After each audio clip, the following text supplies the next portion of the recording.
The Christian has a revealed epistemology. Our ultimate foundation for all truth and knowledge comes from the revealed word of God, not from within ourselves. One might say, don't you have to use your own logic and reason to understand God's revelation? Which is a fair critique and question, but my worldview would say that God is the necessary precondition for logic and reason. Therefore, I couldn't begin to use my own logic or reason unless God, who's outside of me, outside of myself, unless he grounds those things for me to be able to use them. I couldn't get off the ground with my logic and reason unless there is a foundation for logic and reason to make sense in the first place.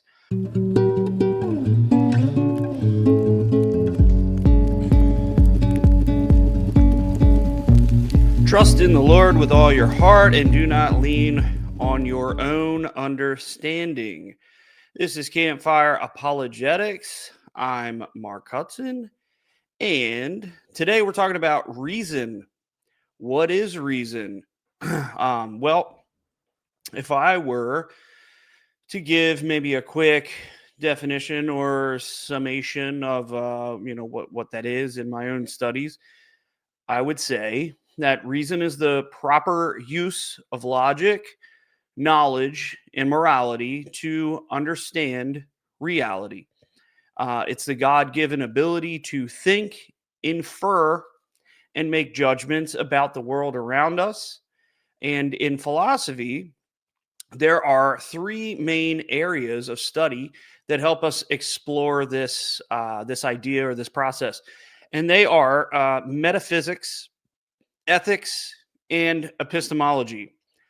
Within the definition of reason that I just gave you, we can see all three of those things are present. The proper use of logic and knowledge pertains to epistemology, which is the study of knowledge. How do you know what you know? Where does knowledge come from? That's what epistemology is. Morality corresponds to ethics, and understanding reality belongs to metaphysics. That's what metaphysics is. It's the study of reality. Like, what is reality? What makes reality? That's metaphysics. And all of these ideas are kind of intertwined. And so to reason properly is to view the world through a lens that integrates knowledge and morality in the pursuit of true reality. And in discussing this, an important question arises, and that's how can one reason rightly without God, the very source of logic, morality, and truth itself? Logic is usually defined as the study of correct reasoning. When someone is being unreasonable, they are not thinking logically or reasoning correctly. Logic is accompanied by its own laws that are immaterial, universal, and unchanging. And there are also three main laws of logic. These are kind of the necessary classical laws of logic. And they are, you have the law of non-contradiction, and that is that something cannot be both true and false at the same time and in the same sense. Then you have the law of identity. A thing is what it is, and it is not what it is not. And the law of excluded middle. A proposition is either true or false. It's never in the middle or neutral. You could see already that these attributes of logic are similar to, or identical even, to the triune God of Scripture. God is immaterial. It says that in John 4:24. It says God is spirit. He is unchanging. We see that in Malachi 3:6. For I, the Lord, do not change, and he is universal. We can see that in a lot of different places, but Genesis 1:1, God created all. He's hovering over the water. Psalm 139:7, etc. There's a lot of instances there. There's a lot of examples of that. Now, the nature of the triune God provides a unique foundation for unity and diversity, which is reflected in the laws of logic. The persons of the Trinity are distinct yet unified. So, too, are the laws of logic distinct and unified in a way that work together harmoniously. These attributes of immateriality, universality, and unchangeability cannot be accounted for in a materialistic or atheistic worldview. How does a materialist account for immaterial laws of logic?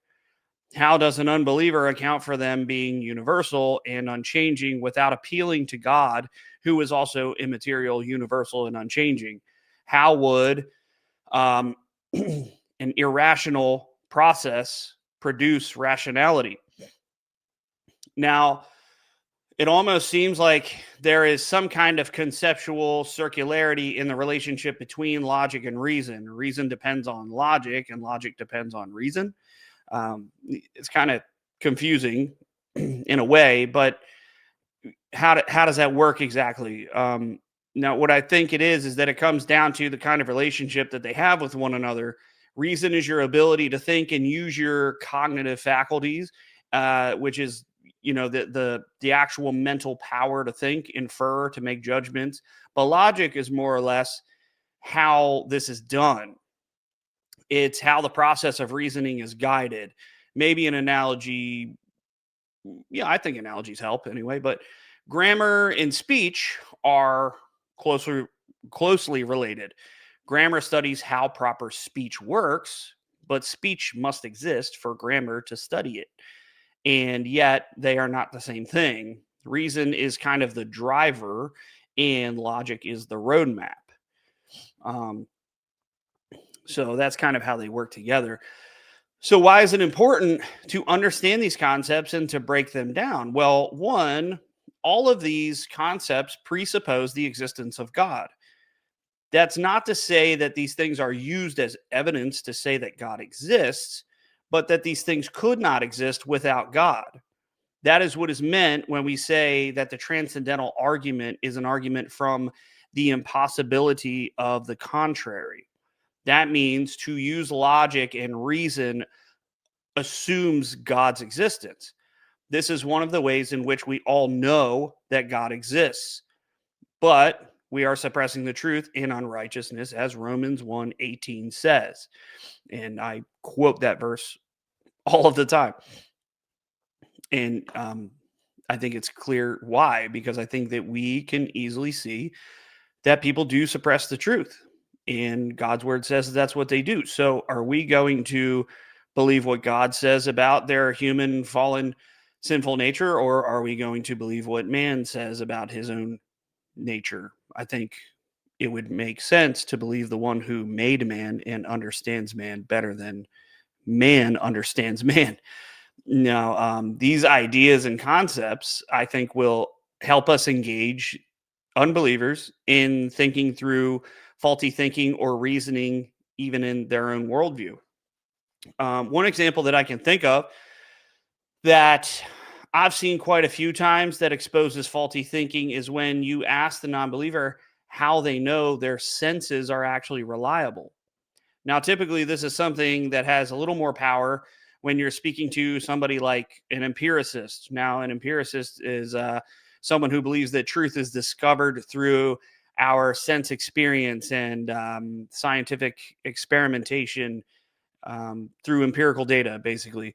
Now, a common response when asked about how they know their senses are reliable, because they will say, well, we know things to be true because we can run experiments and we can observe them, right? And you might ask them, well, you can observe them, but how do you know that your senses are reliable? How do you know that what you are um, observing is correct? And a common response from them, from what I've seen, is that their senses are reliable because they can test them. So, um, they might say, and I got this from I watched a video with Alex Medeiros. I had him on the show. He is the guy who runs the YouTube channel Wi-Fi Gospel. He was doing a debate with an atheist, and he asked him this question. He said, "How do you know your senses are reliable?" And the atheist, I mean, he said basically we could test them, but he said we know our senses work because I can look both ways before crossing the street to make sure I don't get hit by a car. Um, and He also said we test our senses against predictions to see if they match reality, right? So, but did you catch the circularity in these answers? If one tests their senses against predictions to see if they match reality, they are already assuming that their senses are reliable. So, how do you examine test results? You examine test results with your senses. So, how do you view or know reality? With your senses. So, essentially, what is being said is that I know my senses are reliable because I use my senses to know they're reliable. I know my senses work because I can look both ways to avoid being struck by a car. Well, that's the same thing. You know, your senses are reliable because you used your sight to conclude that your sight works. So, how do you test your senses without assuming they already work and are reliable? How is that not a vicious circle? So, really, what it comes down to is they don't have a reason to know that their senses are reliable. Now, there's a difference between necessary or transcendental circularity and what is called vicious circularity. Now, you may have heard the term vicious circularity before, in that refers to a a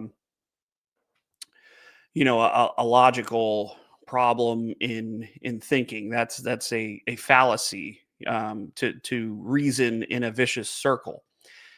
And this is the distinction that needs to be understood, especially in the area of epistemology or the study of knowledge.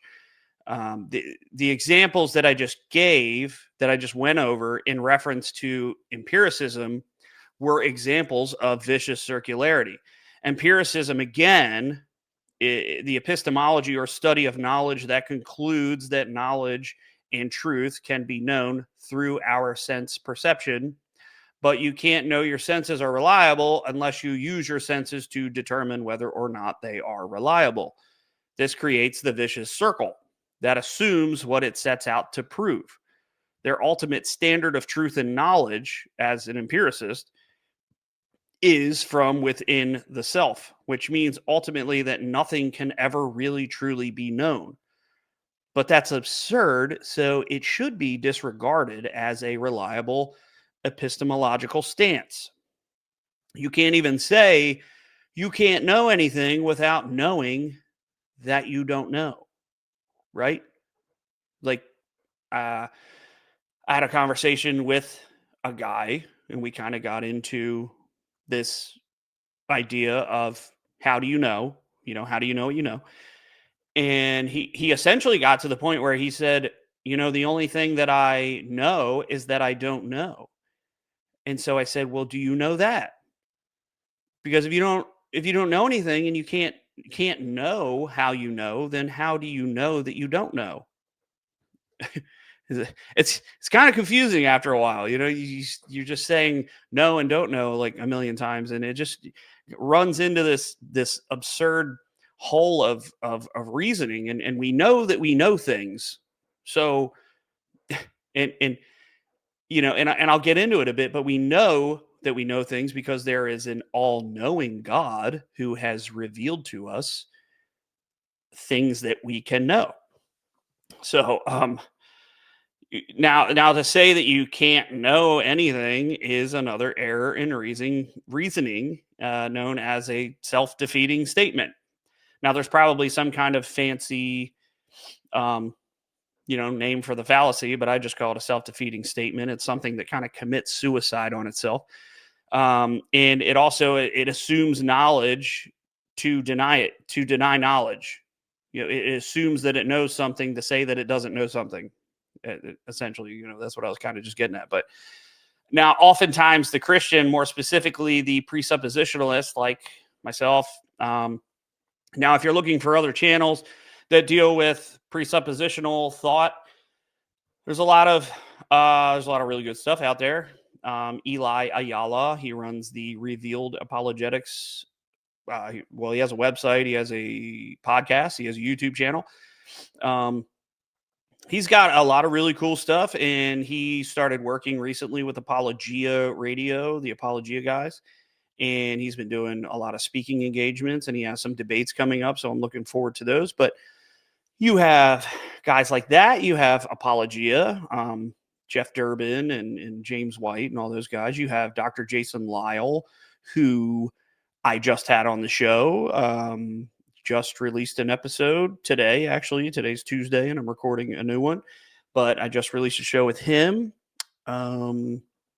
Cy 10 Kate, he's a big one. If you haven't seen the YouTube video or movie or whatever you want to call it, it's called Answering the Fool. It's actually it's pretty awesome. I would recommend that. Excuse me. But anyway, yeah, there's a lot of guys out there, and I'm sure I'm missing, a lot of really good ones. But, of course, there's Greg Bonson, there's Cornelius Van Til, there's James Anderson. He is the philosophy and I think apologist or apologetics teacher for Reformed Theological Seminary. There's Dr. John Frame, all kinds of guys. Look them up, get their stuff, get their books, read them. They're awesome. I'm still reading a lot of them and working my way through them. So it can only go up from here, right? But so oftentimes anyway, speaking of circularity, getting back to that idea, presuppositionalists a lot of times are accused of being circular. Now, I would argue that all worldviews are circular to some degree. It's a matter of whether or not they are viciously circular or they are necessarily or transcendentally circular. So all worldviews are circular because all worldviews must have an ultimate starting point that they appeal to, on which they arrive at truth or have knowledge about anything. Actually, Van Til and Greg Bonson emphasize that all reasoning is ultimately circular because your ultimate authority must validate itself. Every worldview has a termination point. There's a regress until you get back to the foundation of how you know anything. So, and you're always going to be speaking from that standard or that foundation. And in that sense, everything or all worldviews are circular. So these ultimate standards or foundations, they're either autonomous or they are revealed. Autonomous means that your standard or foundations at the core come from your own thoughts, your own logic, and your own reason. Now, revealed, on the other hand, like in a revealed epistemology or a revealed way that we can know things, means that there is an ultimate standard or a foundation outside of yourself that you appeal to. The Christian has a revealed epistemology. Our ultimate foundation for all truth and knowledge comes from the revealed word of God, not from within ourselves. One might say, don't you have to use your own logic and reason to understand God's revelation? Which is a fair critique and question, but my worldview would say that God is the necessary precondition for logic and reason. Therefore, I couldn't begin to use my own logic or reason unless God, who's outside of me, outside of myself, unless he grounds those things for me to be able to use them. I couldn't get off the ground with my logic and reason unless there is a foundation for logic and reason to make sense in the first place. So reasoning autonomously ultimately leads to vicious circularity, which is a flaw in reasoning and it can't be substantiated. But reasoning from something outside of yourself, from a revealed source like the triune God of Scripture, leads to a necessary form of circularity because the ultimate standard, God and his word, validates itself. Now, this is also the difference between proximate and ultimate starting points. The ultimate starting point is the final non derivative foundation for all knowledge, reasoning, and interpretation of reality. It's the non derivative foundation for all knowledge, reasoning, and interpretation of reality. It's the foundation that itself does not require justification. It is the justifier, the norm that norms. For the Christian, this would be God and his divine revelation, his word. This avoids an endless or infinite regress of grounding knowledge. Approximate starting point is basically the practical place where the unbeliever or anyone might begin reasoning in a particular argument or situation. It's a derivative and dependent on an ultimate starting point. The proximate is not the ultimate, but it's the immediately available means of reasoning. So, for example, your gun might be your ideal self-defense tool in a life or death situation, but that's at home and it's locked away in your safe, and you are being attacked in a parking lot somewhere. So you grab your proximate self-defense weapon, which is your knife or another tool at hand.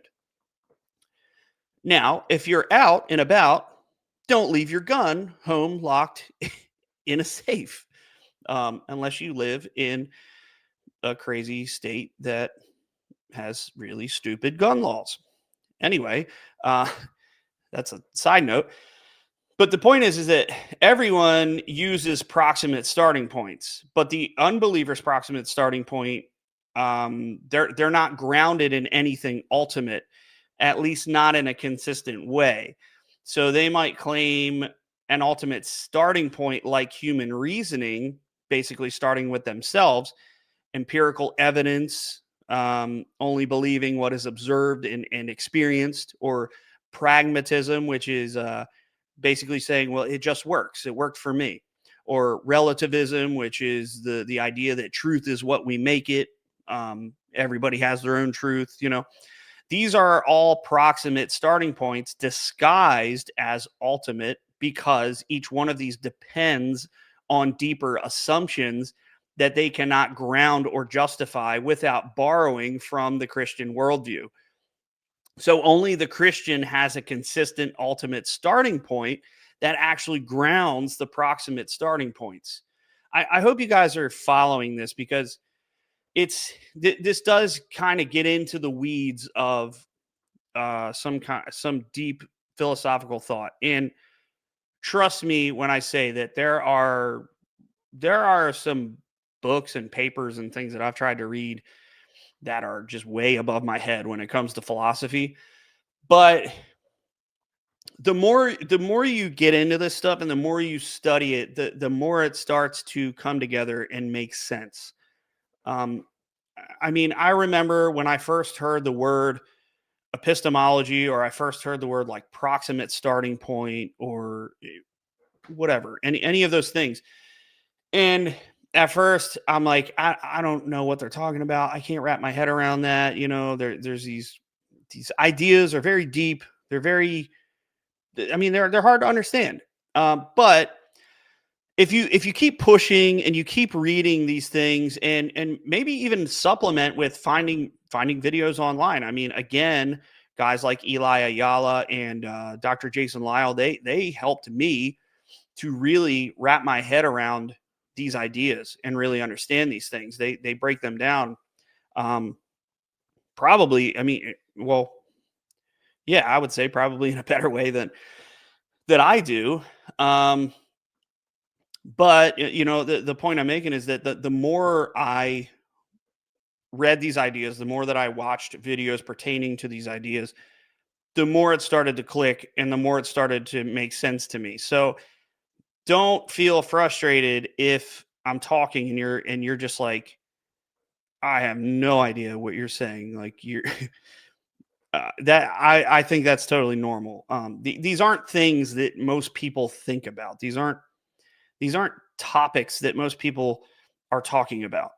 You know, most people in the world right now are running around saying 6, 7, or something like that. So, you know, you just bear with me. Try to. I'm hoping that I'm explaining these things well, because that's what I really try to do on my channel is talk to the everyday Christian, right? I mean, talk to the guy who does not have a formal education. As somebody, again, who does not have a formal education myself, it's just stuff that I'm interested in and things that I have looked into um, on a deeper level than maybe some other people that don't have a formal education. But maybe leave me a comment and tell me like, hey, you did a good job explaining that, or like, or say, hey, that was crazy confusing, and then maybe I can make another episode or video where I try to break it down in a more succinct or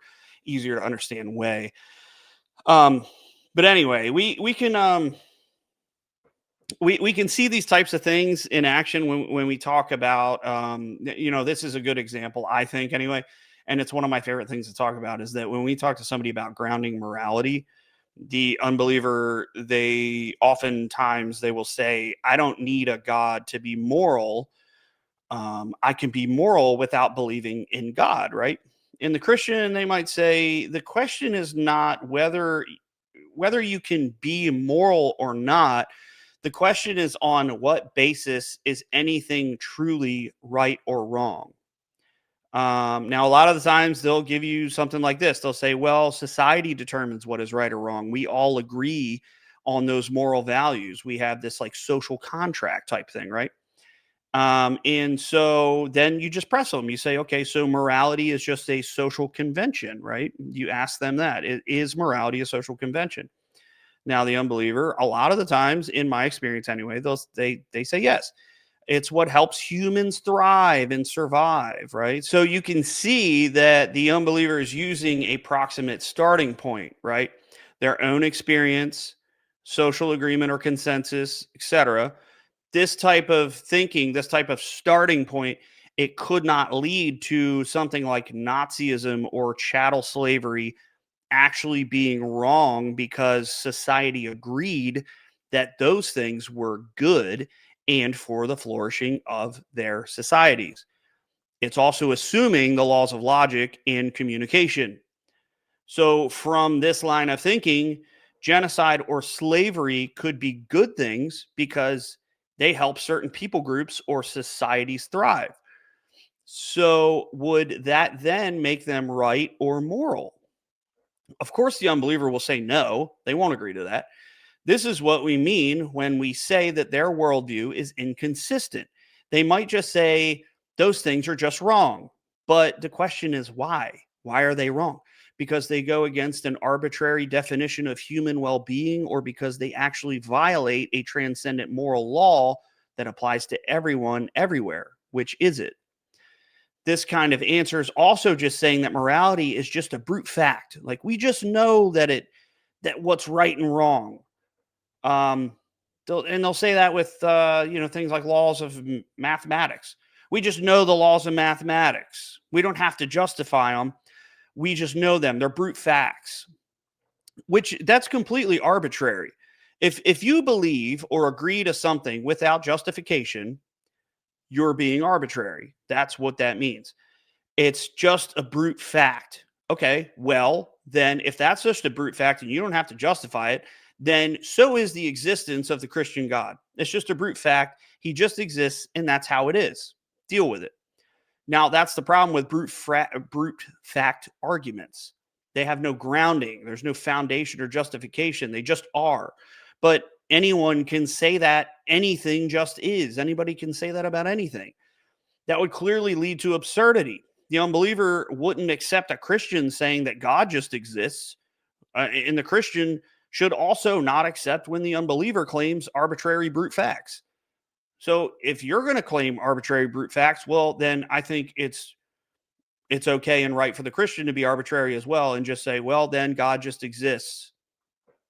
you know, it's just true. It doesn't work that way. You have to give a foundation, a justification for it, or you're being arbitrary. And if you're being arbitrary, then there's really no reason to hold to your position. So we can see that not only does your knowledge and ability to use logic and reason need to be grounded and justified in an ultimate foundation, but so do your facts. Otherwise, they just become arbitrary brute facts. You might see this when talking about something like the laws of mathematics. Again, I just said that, but you know, we can bring that up again. A lot of non-Christian people will argue that they simply just exist because their ultimate foundation can't actually ground them. Now, when somebody's ultimate foundation can't ground something, that's usually when they'll bring up brute facts. Oh, like because the atheist, the naturalist can't ground laws of mathematics or logic or reason or any of those things, and that's when they'll say, well, they just exist. We just know them. And that's because they know that if they follow their worldview to its logical conclusion, that it can't ground those things. Again, they know there's no justification for the existence of these immaterial laws. So they're just brute facts.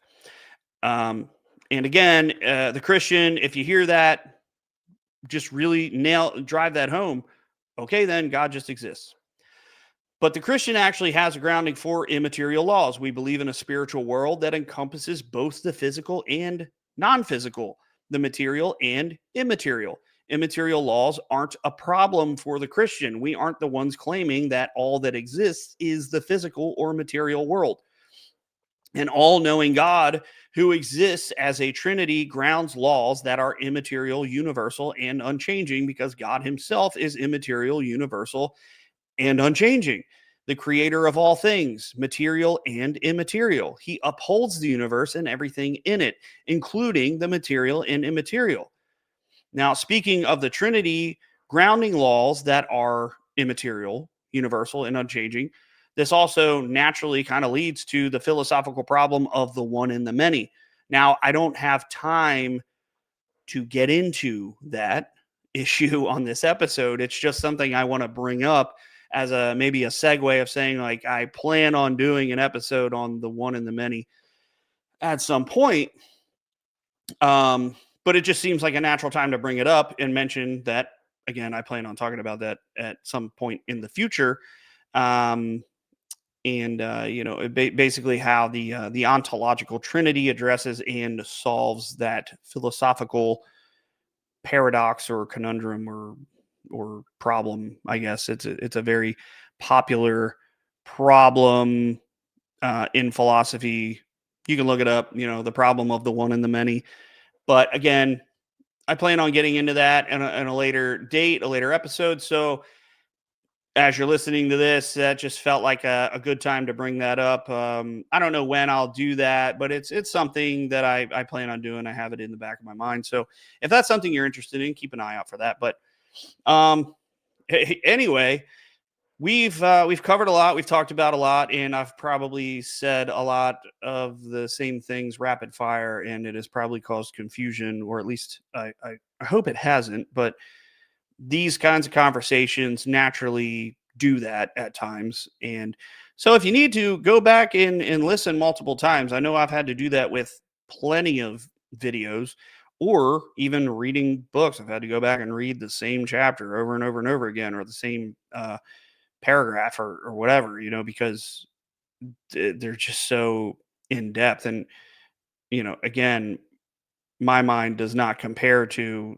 these great philosophical minds like Greg Bonson and Van Til. So, um, if you had any issue with any of the things I was saying and you had a hard time following any of that, don't move on to Greg Bonson or Cornelius Van Til yet. You know, maybe just spend a little more time on what I'm saying and get a grasp on that first, and then move on to the more sophisticated stuff because um, yeah, I think anyway that I have put this stuff into terms that are understandable, but I guess that's not up to me. That's up to you guys. So again, let me know.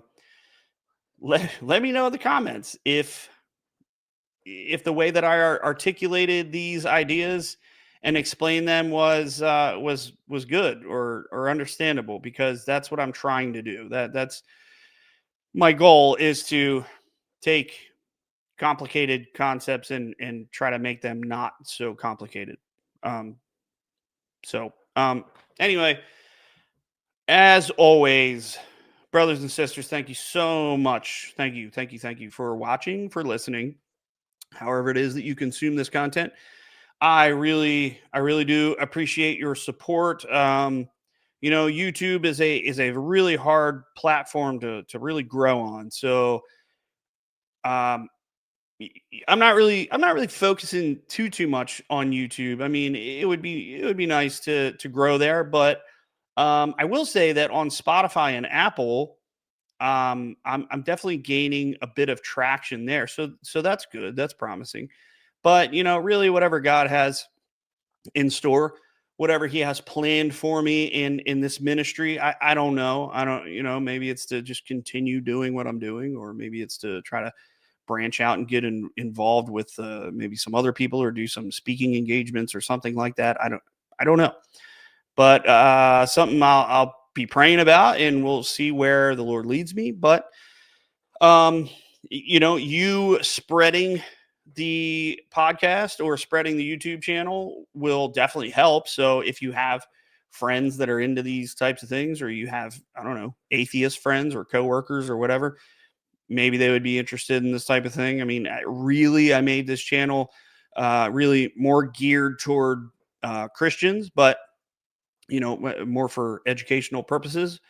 But that doesn't mean that an atheist can't come across the arguments. It doesn't mean that unbelievers can't watch or listen to this stuff, because I think that they would probably maybe benefit from that as well. So um yeah, send it along, pass it along to friends who are interested in this type of thing, other Christians, maybe people at your church. Hopefully it blesses them. So anyway, remember to always be able to give a reason for the hope that is in you, as we see in 1 Peter 3:15, and to always do that with love and respect. And I'll see you next time. Thank you again for watching and listening.